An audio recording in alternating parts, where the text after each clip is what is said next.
Chair now recognizes Mr. Waltz from Florida. Thank you, Mr. Chairman.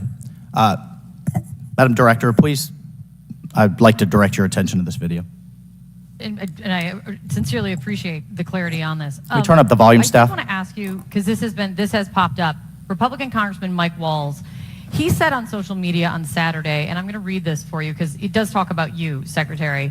I have very reliable sources telling me that there have been repeated requests for stronger Secret Service protection for President Trump denied by Secretary Mayorkas.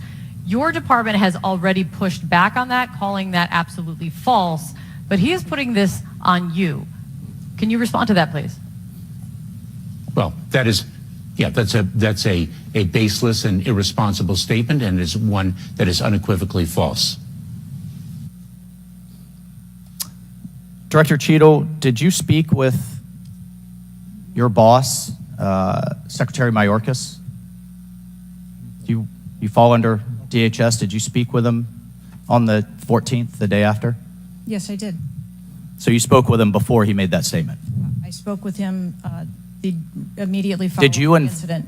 Did you inform him that all requests for additional resources for President Trump had been fulfilled? Or that it was false to say they had been denied? I informed him that the request for that rally that day had been fulfilled. Okay, you continue to answer that very carefully, because I made a broader statement. The agents that came to me made a broader statement that his permanent protective detail for years now have been asking for more. Is that correct? I do not have specific incidents of those requests. Is it correct that they've been asking for more?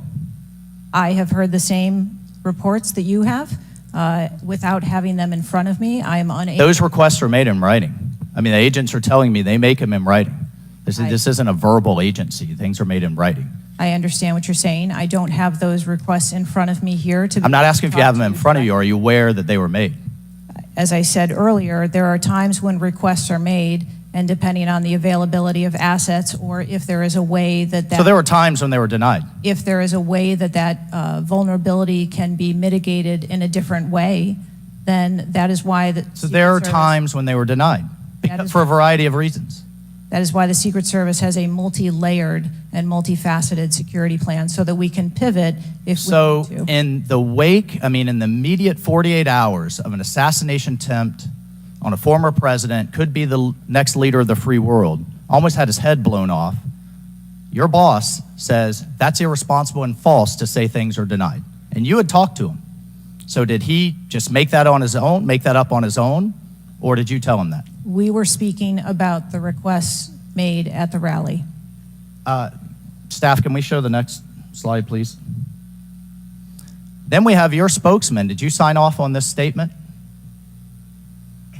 That there's an assertion that a member of the former president's team requested additional security resources and those were rebuffed? This is absolutely false. In fact, we added protective resources and technology and capability as part of the increased campaign travel tempo. But next slide, please.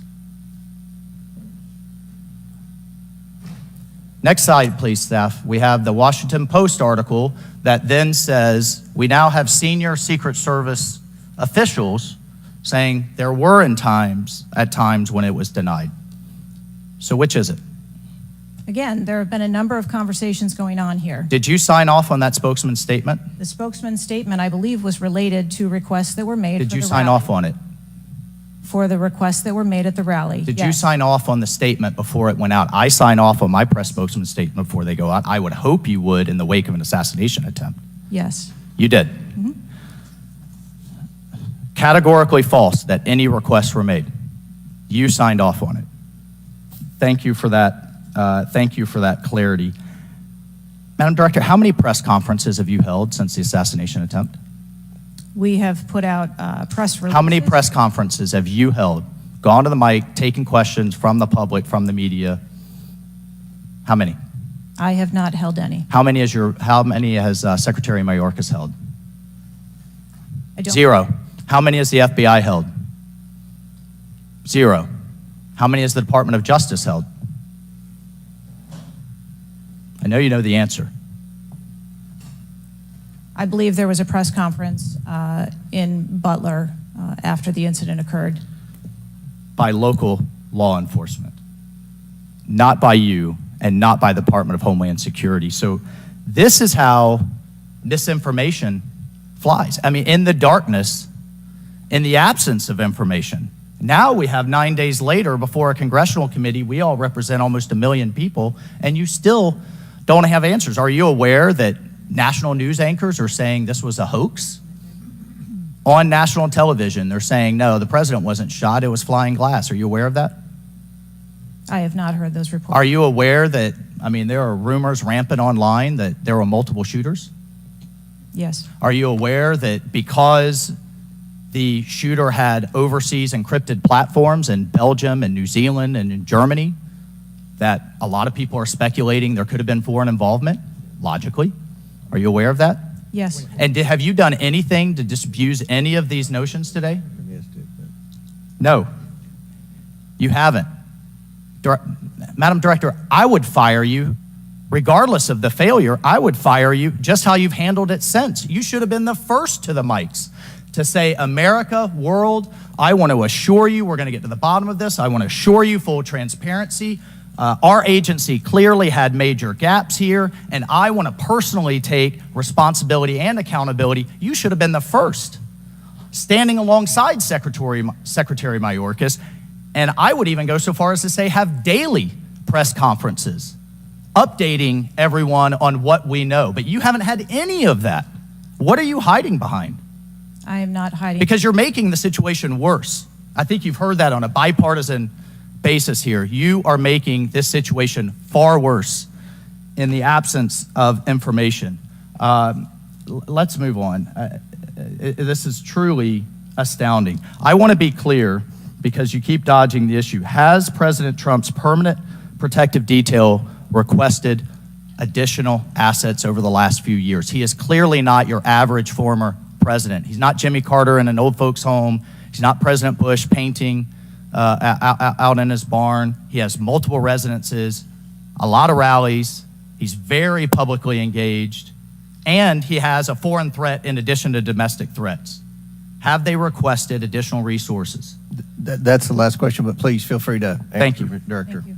We have continued, as I stated earlier, to increase over the past year the assets that are at the former president's residence and supplied to his detail. Mr. Chairman, if I could just ask for one more indulgence. It is clear you have not been to Butler, Pennsylvania. Leaders lead and should be on the ground. You have not been there. Instead, you went to the RNC, but you weren't originally even going to go there. Where were you originally scheduled to go besides the RNC, a national special security event?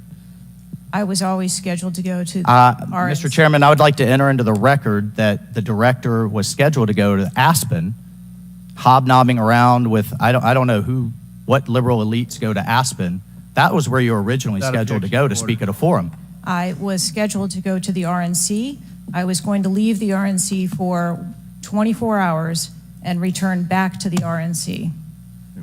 I hope, as your predecessor, Julie Pearson, with a security incident on the White House and under the Obama administration and Reagan's Secret Service detail lead, I would hope you would have the dignity for the sake of the agents in the service to resign. Gentleman's time's expired. Thank you.